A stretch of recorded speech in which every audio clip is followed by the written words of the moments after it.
Bonjour à tous. Législative 2015, c'est l'heure du bilan au ministère chargé des relations avec les institutions. Gustave Sonor est allé à la rencontre des organisations de la société civile pour faire le point du déroulement des législatives sur toute l'étendue du territoire national. Première étape de sa tournée, le plateau.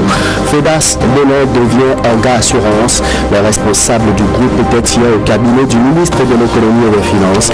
Ils sont allés présenter à Komi Kouché la nouvelle posture de la société. Vous les entendrez dans ce journal pour mieux comprendre ce qui a changé. Et puis la SDEE a depuis ce vendredi un comité d'hygiène et de sécurité. Il a été installé par les responsables de la société. Voilà pour le sommaire. Merci de nous préférer pour vous informer.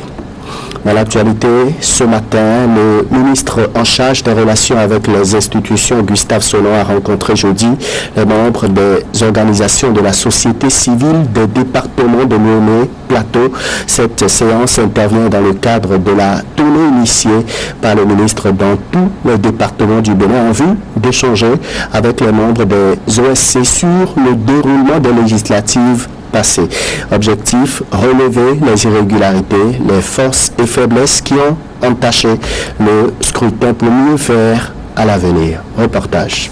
Quelles sont les observations faites par les membres de la société civile au cours des législatives d'avril 2015? Les insuffisances, les forces et faiblesses relevées dans le déroulement du scrutin, ce sont entre autres les points inscrits dans l'agenda de la tournée entamée par le ministre chargé des relations avec les institutions et dont l'une des étapes l'a conduit ici à Porto Novo à la rencontre des membres des organisations de la société civile de Niamey et du Plateau. Une rencontre qui a permis à Gustave Sonor d'apprécier le déroulement du scrutin dans les deux départements. L'objectif en clair est d'avoir une idée de ce qui doit être corrigé pour une meilleure organisation des prochaines élections municipales, communales et locales, sans oublier les présidentielles. C'est juste analyser les forces et faiblesses afin de proposer des actions correctrices pour une bonne tenue des élections à venir, notamment les communales qui sont prévues pour le 31 mai 2015.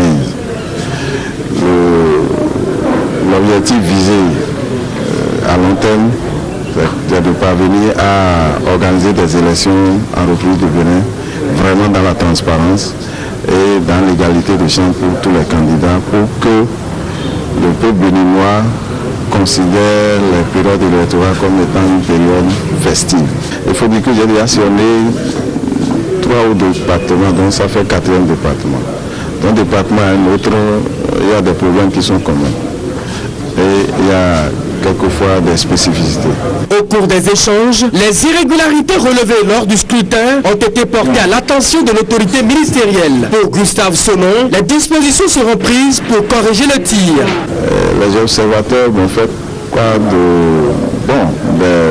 des situations où les gens continuaient quand même à faire campagne jusqu'au jour du vote. Et sous diverses formes. Nous avons quand même relevé des choses et également il faut dire que ce qu'ils ont relevé, puis c'est important, que ça a été aussi sérieux en termes de recommandations en direction de l'Assemblée nationale, en direction de la Sénat et en direction du gouvernement également. Donc nous allons faire la compilation de toutes ces informations et faire des propositions au gouvernement et aux différentes structures impliquées dans l'organisation des élections. Les départements de Niamey et du Plateau étaient la 4e étape du périple de Gustave Sonor à travers le pays. Le cap sera mis sur les autres départements du Bénin, toujours pour le même exercice. Cotonou, ville sale depuis les émeutes du lundi dernier. Le premier adjoint au maire de la ville a donc décidé ainsi d'effectuer une descente hier pour constater comment évoluent les travaux de salubrité et de réfection lancés par la municipalité. Compte rendu, Bejeda Adjou. Cotonou en réflexion après l'insurrection. Des agents ont été commis à la tâche. Le premier adjoint au maire est allé constater lui-même l'évolution de la salubrité circonstancielle. Il a parcouru quelques quartiers fleurant des échauffourées. Et sur les pavés de Ménotin calcinés par les feux de contestation, c'est à la bonne franquette que l'exemple est donné.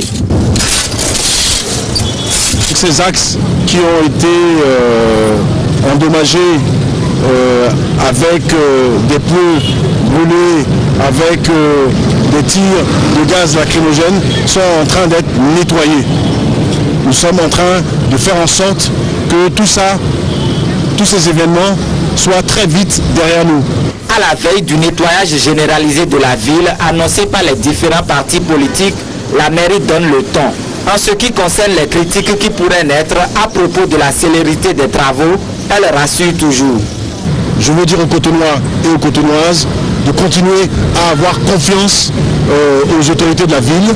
Nous sommes à pied d'œuvre pour nettoyer les principaux carrefours, pour faire en sorte que Cotonou retrouve, disons, sa physionomie d'antan. Le calme, la quiétude va prévaloir dans Cotonou.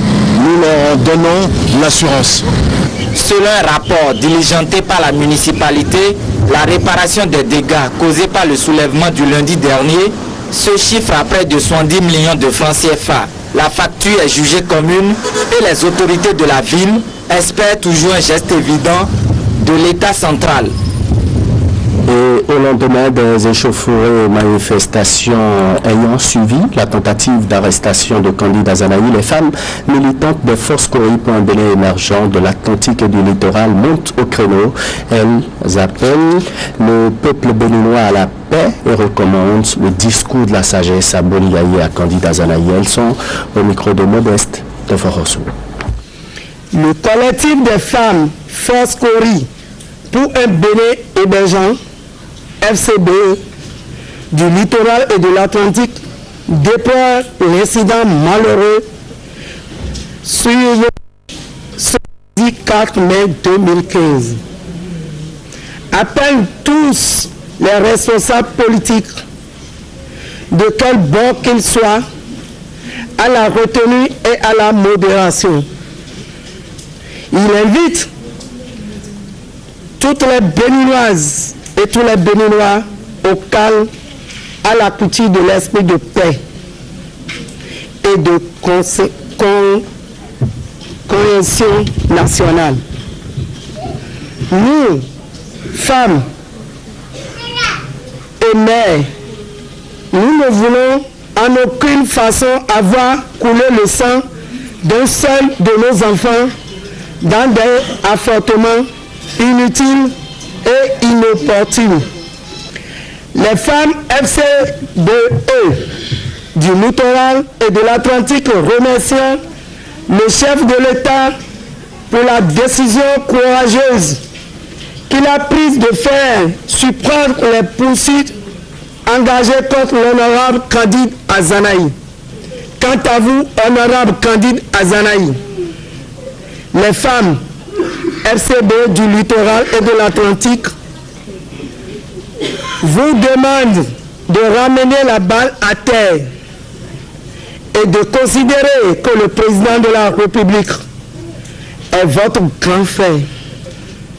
Le Bénin est le seul pays que nous avons et chacun de nous doit œuvrer pour qu'il continue de demeurer de ce temps de paix et de démocratie dans notre religion, faisant en sorte, comme l'a martelé le très regretté Monsieur Isidore de Souza, qu'aucun grain de sang ne nous écrase et ne nous entraîne dans un feu. L'ancien Premier ministre Pascal René Koupaki était ce vendredi au Palais de la Marina. Ce sont les actes de violence et de vandalisme de ces derniers jours qui ont poussé l'ancien collaborateur du président de la République à demander audience. Les deux hommes ont fait le tour d'horizon de la situation sociopolitique. Selon la déclaration faite par Pascal René Koupaki à sa sortie d'audience, le Bénin a encore des progrès à faire en termes de conscience et de démocratie. Il exhorte toute la nation à la tolérance et à un dialogue sain. On écoute.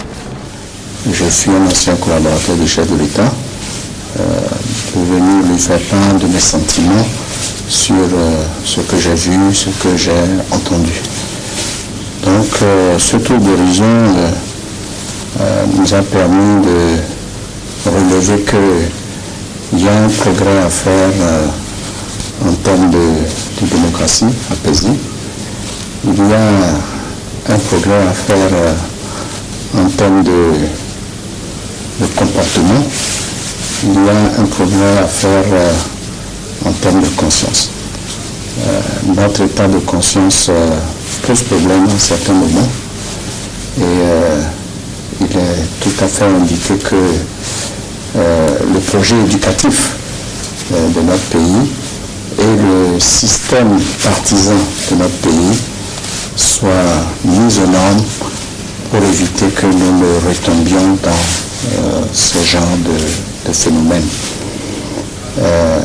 Personnellement, je n'ai jamais vu ça dans nos pays. Et c'est arrivé une fois. Il faut panser les plaies, il faut cicatriser les plaies, il faut prendre certainement de nouvelles options. Et donc tracer de nouveaux sillons pour qu'on puisse planter les valeurs, on puisse semer davantage la tolérance. Il faut qu'on puisse se parler sans s'invectiver. Bref, il faut qu'on soit des exemples pour les uns et les autres. Donc voilà à peu près ce que nous sommes dit. Et nous avons évoqué également d'autres sujets et ce n'est pas l'oublier de l'indiquer.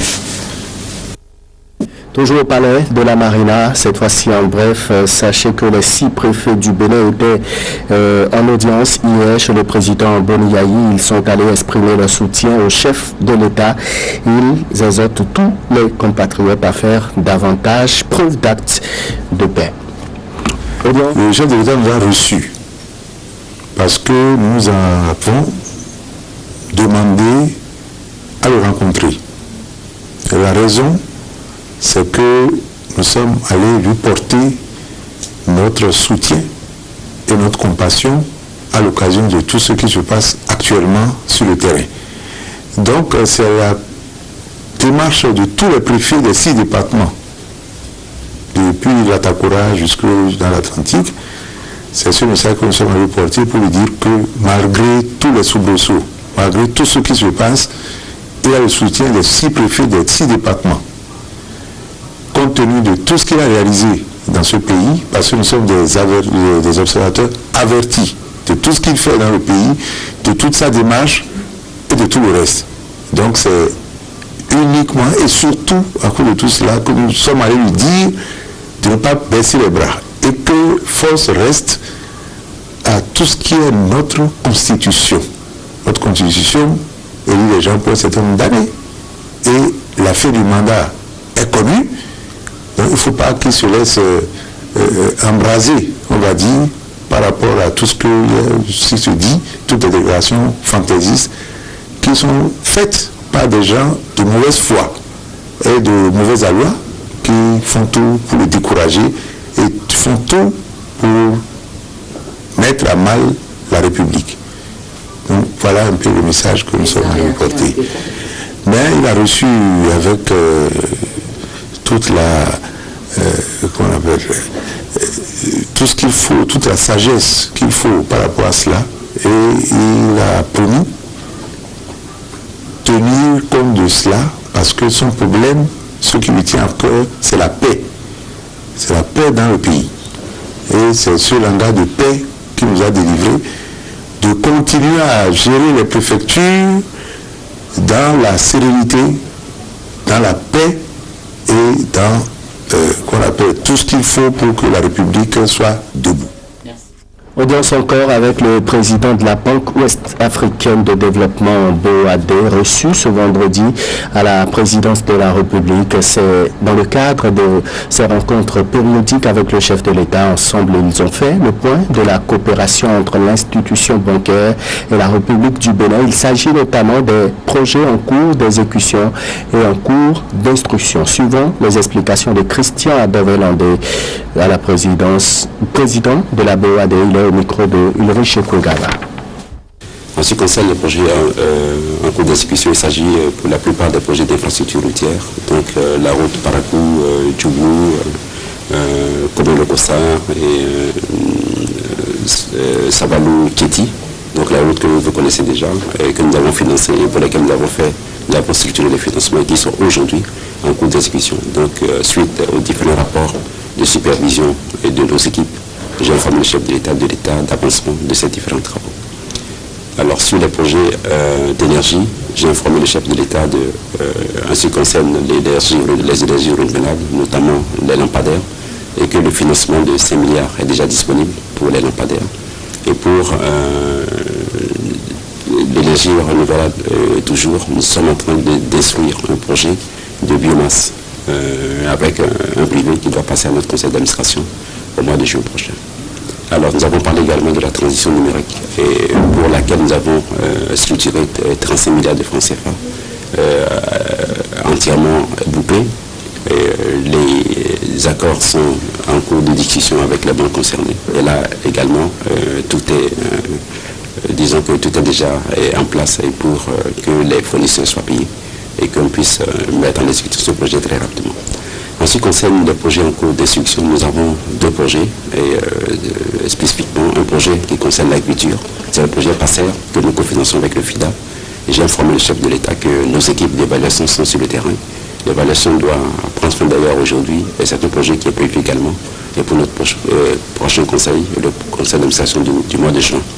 Nous avons également un projet pour poursuivre nos actions et en ce qui concerne le programme d'assainissement et de pavage des centres secondaires, donc des villes de l'intérieur.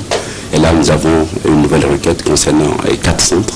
Il s'agit de Banté, de Glazoué, de Covey et de Djidja. Donc ce projet également doit être instruit et pour être présenté à notre prochain conseil d'administration. Voilà en substance les points les plus importants que nous avons eu à discuter avec le chef de l'État ce matin. Je vous remercie. En titre, FEDAS Bénin devient Orga Assurance Bénin. Hier, la nouvelle équipe est allée échanger avec le ministre de l'économie et des finances. Pour rappel, la société d'assurance FEDAS avait été mise sous administration par le ministère de l'économie et des finances suite à un gap d'environ 4 milliards de francs CFA. Le nouveau partenaire Orga Assurance, qui a injecté plus de 7 milliards de francs CFA pour relancer la société, en prend désormais le contrôle. Plus de détails dans ces propos recueillis par Bajeba Adjiou et Rachid Soubero. Nous sommes venus voir M. le ministre, pour l'informer et l'informer aussi de ce que FEDAS Bénin devient désormais Orga Assurance, parce que le groupe OJA est aujourd'hui au Bénin, il est aussi au Togo, au Côte d'Ivoire, bientôt au Congo, probablement au Gabon. Nous avons 2 sociétés. Et partout où ce groupe sera, les entités s'appelleront Orga Assurance. C'est un peu l'objet de notre visite. Et puis décliner un peu le programme d'activité de la société Orga Assurance Bénin à M. le ministre. Alors qu'est-ce qui va changer avec Orga Assurance? Déjà la gouvernance. Il y avait quand même de sérieux problèmes de gouvernance au niveau de ces entités. Nous sommes en train de mettre en place une gouvernance plus efficiente. Nous allons apporter l'expertise. Le groupe Orga a plus de 40 ans d'existence en matière d'assurance. Le ministre de l'économie et des finances, au nom du gouvernement, nous a remerciés. D'abord, effectivement, comme expliqué M. Keïta, pour le sauvetage de la société FEDAS, pour le refinancement de la société FEDAS, et puis le sauvetage des emplois au Bénin, et également pour la redynamisation qui est en cours depuis que nous sommes présents sur le secteur des assurances. Donc il nous a effectivement remercié, il nous a soutenus, il nous a rappelé que si l'Afrique, si le monde est un village planétaire, l'Afrique est un quartier. Et qu'effectivement, que nous soyons au Gabon, que nous soyons au Bénin, que nous soyons en Côte d'Ivoire, c'est le même marché, c'est le même peuple. Et pour être complet sur les audiences, sachez que plusieurs personnalités étaient jeudi au cabinet du président de la Cour suprême à Porto-Novo. Ousmane Batoko a reçu successivement l'ambassadeur des États-Unis au Bénin, Michael Raynor, et en fin de mission au Bénin d'ailleurs, le président du comité olympique du Bénin, Julien Mounavoa, et une délégation du comité local pour la réhabilitation du lycée Néanzin. Elles ont échangé avec le président de la Cour suprême sur des sujets sujets divers. Le point avec Franck Romain Santana et Dean Tijani. Son Excellence, l'ambassadeur des États-Unis près le Bénin, Michael Raynor, est la première personnalité reçue ce matin par le président de la Cour suprême. En fin de mission au Bénin, il a jugé utile de faire le tour des présidents des institutions avant de s'envoler. Je dois quitter le Bénin avec beaucoup de tristesse parce que je me sentais vraiment chez moi, ici, très bien accueilli, très inspiré par les traditions. C'est une occasion pour moi de témoigner tous mes respects pour M. le Président de la Cour suprême pour tout ce qu'il fait pour être gardien de la démocratie béninoise et tout ce qu'il a fait pour promouvoir de bonnes relations entre les États-Unis et le Bénin. À sa suite, c'est le président du comité olympique du Bénin qui a aussi échangé avec Ousmane Batoko. Julien Minavoa est venu non seulement expliquer les démarches déjà entreprises pour dénouer la crise qui secoue le football béninois, mais aussi plaider pour l'intervention du président de la Cour suprême, ancien ministre des Sports, pour une sortie de crise. Vous n'êtes pas sans savoir qu'au sein du mouvement sportif national, il se pose un problème, en particulier au niveau du football. C'est une situation qui vraiment n'arrange pas les choses et pour laquelle il faut vraiment trouver les solutions qu'il faut. Je suis venu demander, solliciter l'intercession de M. le Président de la Cour suprême pour aider le mouvement sportif national à sortir de la situation dans laquelle elle s'est trouvée. Le bal des audiences de ce jeudi matin au cabinet du président de la Cour suprême est clôturé par une délégation du comité local pour la réhabilitation du lycée Béanzin. Conduite par le proviseur du lycée, Marcelin Godonou, la délégation a sollicité l'appui du président Batoko dans ce projet qui prépare le centenaire de l'établissement. Nous sommes très satisfaits de la réponse que nous avons dans le président de la Cour suprême. Il nous a rassuré de son engagement total dans la réhabilitation du lycée et dans la célébration de son centenaire. Il a voulu donc de prendre langue avec les hauts cadres de ce pays, dont M. Olo, dont le président Nago. D'autres personnalités ont par ailleurs été reçues, mais elles n'ont pas fait de déclaration à la presse puisque c'était strictement privé. Dans un autre volet, journée et portes ouvertes à l'Institut des artisans de justice et de paix, centre de recherche et de formation Le Chant d'Oiseau. Thème de la journée, vie consacrée, données historiques et réalités eschatologiques. Monseigneur Denis Bijou Duval, communicateur, a presté sur ce qu'est la vie consacrée et en quoi elle consiste réellement. Lucrèce Augustine, à Diadone. Père et du Fils et du Saint-Esprit. Mieux éclairer les participants sur la vie consacrée et son lien avec l'engagement social. C'est le but de l'Institut des artisans de justice et de paix, centre de recherche et de formation Le Chant d'Oiseau, en initiant cette journée porte ouverte. 2015, année dédiée à la vie consacrée par le pape François, cette séance vient donc à point nommé pour permettre à chacun d'en savoir un peu plus. Chaque vocation naît un peu aussi en réponse à un appel du Seigneur dans un contexte historique particulier. Donc il s'agit de pouvoir accueillir cet appel dans une incarnation à la réalité de sa vie, de sorte que sa vie soit en quelque sorte une réponse aussi à des questions historiques qui se posent. Réflexion sur le sens de la vie consacrée. Et la gloire de mon Père, c'est que vous portiez beaucoup de fruits. Ce sont les deux communications qui ont mené la séance. Pour le principal communicateur, Monseigneur Denis Bijou Duval, président de l'Institut Rédempteur de l'Université pontificale du Latran à Rome, avec le baptême, chaque chrétien catholique est déjà de plein pied dans la vie consacrée.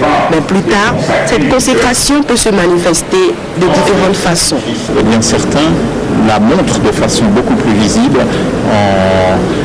à travers des choix de vie, de célibat, de pauvreté, et où Dieu en quelque sorte devient tellement visible que ça permet à chacun de se rappeler, de se dire mais au fait, moi aussi je suis appelé à la sainteté parce que je suis consacré par le baptême.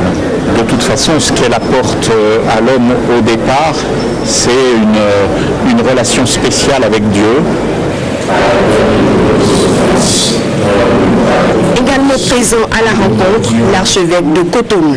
La consécration d'une personne humaine soit un acte réfléchi, un acte qui comprend que c'est Dieu qui a pris l'initiative et qui vient au devant de sa créature pour lui demander de faire un peu plus. Pour les initiateurs, la vie consacrée ne se mène pas dans un autre monde.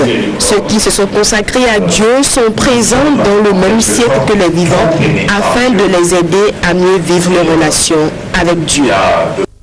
Les irrégularités notées à Tchada, l'un des 6 arrondissements de la commune d'Ifaï lors des élections législatives du 26 avril 2015 continuent de susciter les réactions. Dans la matinée de ce vendredi, les jeunes responsables de l'association des Forces Unies pour le développement sont montés au créneau pour exprimer leur indignation face à l'invalidation du vote dans cet arrondissement. Ils exigent des clarifications du président de la commission électorale nationale autonome. Voici le contenu de la déclaration au micro de Idriss Boukari et d'Aaron Pelli. Nous, Force Unie pour le développement, venons devant l'opinion nationale et internationale pour donner notre point de vue sur l'invalidation du résultat des élections législatives du dimanche 26 avril 2015 de l'un des 6 arrondissements que compte la commune d'Ifaï, notamment celui de Tchada. Vu que le coordonnateur de la Sénat dans le dit arrondissement affirme que les résultats des procès-verbaux ne sont pas conformes aux résultats issus des urnes des différents bureaux de vote de l'arrondissement de Tchada. Vu que ce dernier mentionne que le nombre de votes obtenus par chaque parti politique dans l'arrondissement de Tchada a été doublé, ce qui fait que le nombre de votants soit supérieur au nombre d'inscrits. Nous, Force Unie pour le développement, condamnons avec la dernière rigueur une telle situation.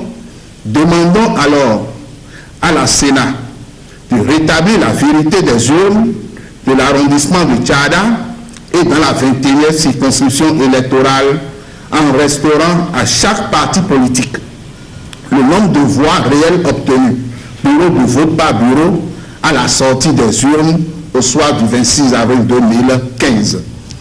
Nous demandons au président de la Sénat, M. Emmanuel Tiando, de venir expliquer une telle situation comme l'a fait le coordonnateur de la Sénat de l'arrondissement de Tchada. Nous exigeons de la Sénat de rechercher et de retrouver les auteurs d'une telle manipulation pour que le droit soit dit. Enfin, nous invitons la Cour constitutionnelle de rétablir la vérité comme elle l'a fait dans la 15e circonscription électorale. Les résultats des urnes doivent être rétablis pour apaiser les uns les autres, pour apaiser les tensions. Donc c'est pourquoi aujourd'hui, nous demandons aux autorités en charge de l'organisation des élections aux différents niveaux, tous ensemble, de venir nous livrer la vérité. Ce qui s'est passé au niveau de la Sénat. En bref, les membres de 2 différents réseaux de criminels transfrontaliers séjournent depuis quelques jours à la prison civile de Cotonou. Le porte-parole du commissariat central de la ville de Cotonou était dans l'après-midi de ce vendredi face à la presse pour donner des explications sur ce qu'ils font réellement. Le premier réseau est un groupe d'individus béninois et burkinabés spécialisé dans le vol des balles de coton en transit vers le port de Cotonou. Le second réseau a pour travail le rapt et le kidnapping. Ils ont été appréhendés par les éléments de la brigade de recherche et investigation du commissariat central de Cotonou. En prélude à la mise en œuvre du programme de certification des valeurs en douane, l'administration douanière a initié une session de formation au profit non seulement de ses agents, mais aussi au profit du personnel de la SGS, qui est l'un de ses partenaires. Cette formation qui a pris fin vendredi vise à doter les récipiendaires de moyens techniques modernes susceptibles de les amener à effectuer de manière efficace le contrôle des valeurs en douane. Les détails, Vigile à Rodéon, Mofit Sagbo. La remise de ces certificats est le résultat de 2 semaines de formation initiées en prélude à la mise en œuvre au Bénin du programme de certification des valeurs en douane. C'est une étape importante dans ce processus que les douanes béninoises viennent ainsi de franchir et qui traduit sans doute l'engagement du directeur général et de toute son équipe à hisser les douanes béninoises au rang des sociétés qui comptent. Les mutations sur le plan économique international impose aujourd'hui que toutes les administrations fiscales, si elles doivent performer, s'adaptent aux nouvelles contingences. Et c'est dans ce cadre que l'administration des douanes béninoises n'a pas voulu être du reste, en décidant également, n'est-ce pas, de s'ajuster, de s'adapter, disons, à ces exigences sur le plan international. C'est alors que le savoir-faire d'anciennes compétences des douanes a été mis à contribution pour mettre ces douaniers et ce personnel de soutien de la SGS, partenaire des douanes béninoises, en position de recevoir et de mettre efficacement en œuvre le programme de certification des valeurs en douane. Je veux juste confirmer en 2 mots que nous avons passé 2 semaines sur les techniques d'évaluation en particulier et sur le système de fonctionnement de l'unité de valeur. Je veux confirmer que nous avons pu boucler ces 2 semaines et faire de ce groupe un groupe prêt à faire ce qu'on attend de lui. Pour Charles, 16 ans, il serait trop prétentieux d'affirmer que les récipiendaires sont déjà assez outillés pour aborder ce programme. Cependant, ces 2 semaines leur auront permis d'apprendre à assurer et à mieux apprécier l'assiette des droits des douanes en termes de valeur. C'est un programme très sensible qui détermine les performances de notre administration. Et vous connaissez les contraintes qui sont les nôtres en matière de mobilisation des ressources fiscales pour le compte de l'État. Nous sommes une régie financière qui contribue à plus de 50% dans la chaîne de mobilisation des recettes fiscales pour le compte de notre État. C'est-à-dire que notre rôle est grand et également les attentes sont grandes de la part de nos autorités. Le représentant du ministre des Finances a félicité le directeur général pour ce nouveau programme qui permettra de lutter, entre autres, contre les fraudes fiscales liées à la minoration des valeurs en douane. Et à Charles, 16 ans, de réitérer maintenant son engagement à dépasser les quotas d'ici à fin décembre 2015. En titre, la Société béninoise d'énergie électrique dispose maintenant d'un comité d'hygiène et de sécurité. Ses membres ont été officiellement installés vendredi.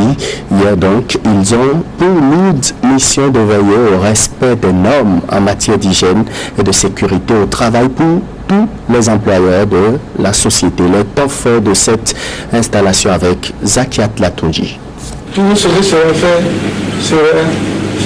à la table de sécurité ici. Surtout la formation. Un recueil de tests sur la sécurité et la santé au travail pour les membres du comité hygiène et sécurité au travail de la Société béninoise d'énergie électrique. Un geste de la Confédération des syndicats autonomes du Bénin pour combler les besoins en information du comité. Un comité qui regroupe les agents de la société intervenant à tous les niveaux de l'entreprise. Nous serons appelés à être en état de veille permanente dans nos entités respectives. Nous travaillerons à asseoir une culture forte d'hygiène et de sécurité au travail. Nous allons étudier les conditions d'hygiène et de sécurité au travail. Nous devrons procéder aux enquêtes en cas d'accident grave du travail et de maladies professionnelles en vue d'en déterminer les causes et de proposer des mesures propres à y remédier. En somme, le comité devra établir et exécuter un programme d'amélioration des conditions d'hygiène et de sécurité en rapport avec les activités de leur entreprise. Pour ce faire, il peut compter sur le soutien de la direction générale, disposée à leur offrir tous les moyens nécessaires. Ce n'est pas un comité qui va installer et nous donner ce qu'ils doivent faire. C'est interdit. Tous les directeurs qui sont en poste, à leur poste, nous avons passé un test PDA sur une personne pour l'humanité. Je pense que l'humanité, vous savez ce que de faire. Et chaque directeur a son cas de charge. Première activité importante pour le comité, sur instruction du directeur général, l'évaluation des risques de l'entreprise et la mise en place d'un plan d'action pour les éliminer. Un premier pas qui permettra au comité hygiène et sécurité de la Société béninoise d'énergie électrique de bien jouer son rôle. Le programme des prochaines minutes maintenant, vous suivrez les images de la Journée internationale de la liberté de presse. La RAC a célébré l'événement ce vendredi avec les professionnels et patrons des médias. La cérémonie organisée dans la convivialité a permis également de récompenser certains organes de presse. Et puis, on reviendra sur cette campagne de pulvérisation domiciliaire PIB 2015 lancée à Tukutuna. Cette campagne de désinfection prend en compte 9 communes de la Takora Donga. D'abord, du 7 au 8 mai dernier, s'est tenue à Cotonou la 6e Assemblée générale du plan régional de l'eau. Principaux acteurs de la sous-région ouest africaine, en particulier les partenaires nationaux pour l'eau, se sont engagés à agir pour peser sur les prochaines décisions de la communauté internationale. Au thème des travaux, le président du plan régional pour l'eau, le professeur Abel Afouda, parle des conclusions auxquelles les participants sont parvenus et de l'appel de Cotonou. Propos recueillis par Assion Bonkani. Nous avons pris une démarche spéciale pour cette 6e Assemblée générale. Vous savez que l'année 2014, c'est l'année charnière entre la fin des VMD et le début des ODD. Il s'agit pour nous de faire en sorte que l'eau puisse être prise en compte dans les objectifs des ODD. Le programme post-2015 doit pouvoir considérer l'eau comme un objectif à atteindre, un objectif spécial. La VMD n'est pas permis de voir l'eau en tant que telle. La visibilité de l'eau n'est pas apparue parce que c'est dilué dans les autres objectifs. Cette fois-ci, nous voulons faire en sorte que cela puisse être le cas. Alors, au niveau, par exemple, global, nous avons pour chacun des titres de panel identifié les problèmes qui se posent et mis l'accent sur la nécessité justement de faire en sorte que la bonne gouvernance puisse être le leitmotiv, enfin le point qui guide la gestion de l'eau dans tous les pays, y compris dans notre pays, compte tenu d'ailleurs de l'événement que nous vivons actuellement. L'appel de Cotonou met l'accent sur la nécessité pour les partenariats qui sont présents ici et pour le monde entier de faire en sorte que l'eau puisse apparaître. Nous avons pris la résolution, chacun à son niveau, de faire en sorte que nos gouvernements respectifs puissent réellement coopérer et faire de l'eau leur priorité et défendre cette idée au niveau de l'ONU. Le 3 mai 2015, la Haute Autorité de l'Audiovisuel et de la Communication a célébré en différé l'édition 2015 donc, de la Journée internationale de la liberté de la presse. Les manifestations officielles ont eu lieu ce vendredi au siège de l'institution à Cotonou. Au menu, des discours, de la remise de prix, mais aussi de la gastronomie. Polycap Oussou, Henri Gantier. Au siège de la Haute Autorité de l'Audiovisuel et de la Communication ce vendredi, des journalistes, mais aussi des patrons de presse et le bureau de la HAC presque au grand complet. Ils sont ici pour la célébration différée de la Journée internationale de la liberté de la presse commémorée le 3 mai dernier. Cette journée est d'abord et avant tout une journée de réflexion. Les réflexions sont justement allées dans le sens de l'état des lieux quant à ce qui concerne la liberté de la presse au Bénin. La situation n'est pas du tout reluisante, mentionne le porte-parole des associations professionnelles des médias. Il en veut pour preuve la dégringolade de notre pays au dernier classement de Reporters sans frontières. Mais l'on peut encore corriger le tir, insiste Franck Poitiemé. Pour le bon suivi de ces questions, nous voudrions par exemple vous recommander la création d'une direction chargée de la protection de la liberté de presse. Aussi, pourrons-nous inspirer des actions décisives ainsi que des communiqués provenant de la HAC qui protègent les journalistes ou les organes de presse en difficulté dans notre pays. La HAC s'engage à poursuivre avec encore plus de détermination, à contribuer inlassablement à une meilleure contribution des médias de notre pays dans sa marche pour le développement et l'épanouissement des populations que nous avons la charge d'accompagner dans leur quête quotidienne pour un mieux-être. C'est conscient de cette responsabilité que la 5e mandature a voulu marquer la célébration de la Journée mondiale de la liberté de la presse 2015 par quelques innovations. Des innovations dont la principale est ce prix décerné aux organes de presse réputés, celle brillamment illustrée dans l'observation des récentes décisions de la HAC dans le cadre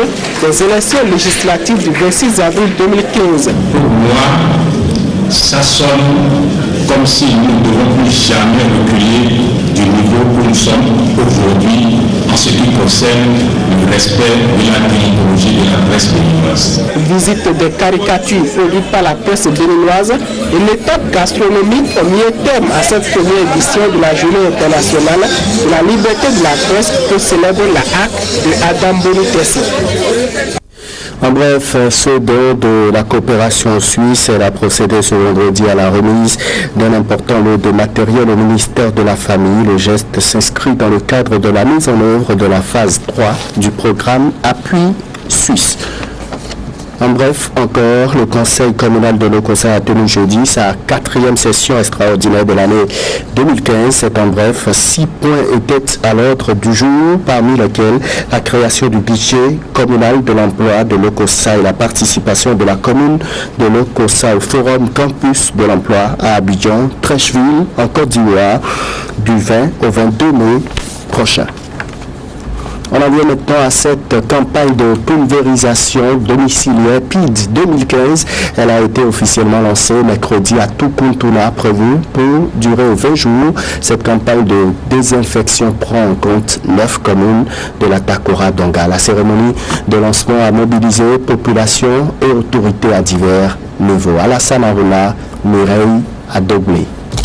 C'est dans cette cour de la que la 5e édition de la campagne de pulvérisation intradomiciliaire AFP Remana PID a été officiellement lancée devant la population, sages notables et autorités à divers niveaux. Au cours de cette campagne, prévue pour durer 20 jours, les agents pulvérisateurs visiteront les différentes concessions des 9 communes bénéficiaires du département, qu'il soit de les débarrasser de la méfèle causale du paludisme. Mesdames et messieurs, nul n'ignore aujourd'hui que le paludisme fait partie des premières causes de consultation dans nos formations sanitaires.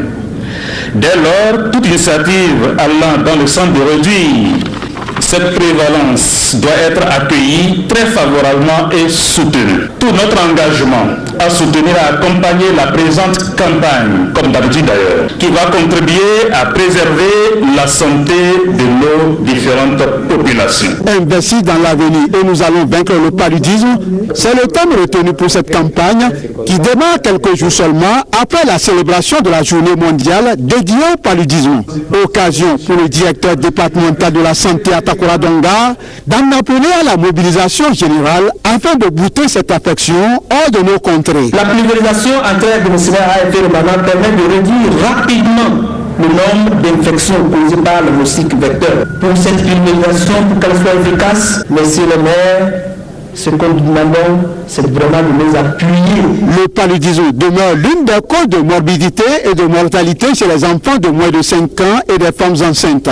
Plus qu'un problème de santé publique, c'est un problème de développement auquel l'USAID, à travers l'initiative présidentielle des États-Unis, a voulu apporter son assistance financière et technique. Le projet PMI ARS Bénin vise à traiter 270 000 structures éligibles et protéger plus de 700 000 personnes contre le paludisme dans le département de la Takora pour cette année 2015. C'est donc parti pour 3 semaines de pulvérisation au cours desquelles ces agents pulvérisateurs, au total 1300, tenteront de détruire les moustiques qui jonchent sur nos maisons en cette période de pluie. C'est une tradition au complexe scolaire et université clé de la réussite, l'organisation chaque année des journées culturelles et sportives. Et c'est à quelques jours des examens de fin d'année académique que les apprenants de cet établissement scolaire vivent depuis hier les moments de réjouissance placés cette année sous le parrainage de l'artiste ivoirienne de la chanson Betika, dépêchée à Cotonou pour la circonstance. Narcisse Alossé, Elvis Tonoukoué. Sur la grande cour du site d'Abomey Calavier au complexe scolaire universitaire Clé de la Réussite, une foule d'élèves et d'enseignants survoltés. Le coup d'envoi est ainsi donné pour l'édition 2015 des journées culturelles et sportives baptisées Journée de la Fraternité. Les festivités sont placées sous la bénédiction divine avec une messe d'action de grâce célébrée pour ouvrir le bal. Et face à des jeunes fidèles hantés souvent par des préjugés, le célébrant a axé son homélie sur l'acceptation de l'autre. Le Seigneur nous a donné la grâce d'être là avec ceux qui nous entourent. Et ceux-là qui nous entourent sont des cadeaux pour nous. Et c'est ça que nous avons à découvrir. C'est de cela que nous avons à nous convaincre. Si nous n'en étions pas convaincus, le Seigneur nous invite à nous en convaincre. Et c'est dans la mesure où nous allons voir en l'eau qui a côté de nous un cadeau que nos relations seront bonnes. Après l'Eucharistie, instant d'une parfaite communion entre apprenants, enseignants et administration de cet établissement scolaire, place au protocole. Et pour l'occasion, l'utile n'a pas été oublié aux côtés de l'agréable. Le Clé de la Réussite, c'est un établissement qui mérite bien son nom. Nous nous amusons bien et on travaille bien. Clé de la Réussite, on est des élèves. On est en train de finir les programmes de TD intensifs. Vous allez voir vos professeurs, d'autres nouveaux professeurs invités pour la circonstance. Et comme d'habitude, à la fin des TD, non seulement on aurait de très bons pourcentages dans chaque classe d'examen, mais aussi on va maintenir notre statut de première du Bénin au bac, de troisième du Bénin au bac. Omer Adandéja et ses protégés tiennent ainsi le pari de l'excellence, tombant ainsi sous le charme de la marraine de l'édition de cette année. Merci Fondé pour ce que tu fais pour les enfants du Bénin. On espère que tu vas venir faire tout ça aussi en Côte d'Ivoire. On a besoin de toi, c'est notre souhait. Et je suis très très heureuse d'être avec vous. Surtout quand on m'a dit que c'est pour les élèves. Ah, vraiment, je me suis dépêchée de venir. Cet artiste de renommée internationale poursuit son séjour aux côtés de ses filleuls jusqu'à ce samedi pour le clou des festivités. Il s'agit d'un géant concert qui élira domicile sur la célèbre place Louvicha à Grand Popo. Et voilà, Narcisse Alossé qui conclut bien son reportage. La suite des festivités, c'est à Grand Popo ce jour pour les apprenants de Clé de la Réussite. À Grand Popo, comme à Bassila, on nous suit et on nous a suivis cet après-midi. Merci pour votre fidélité dans ces deux régions du Bénin. Excellent week-end. À bientôt.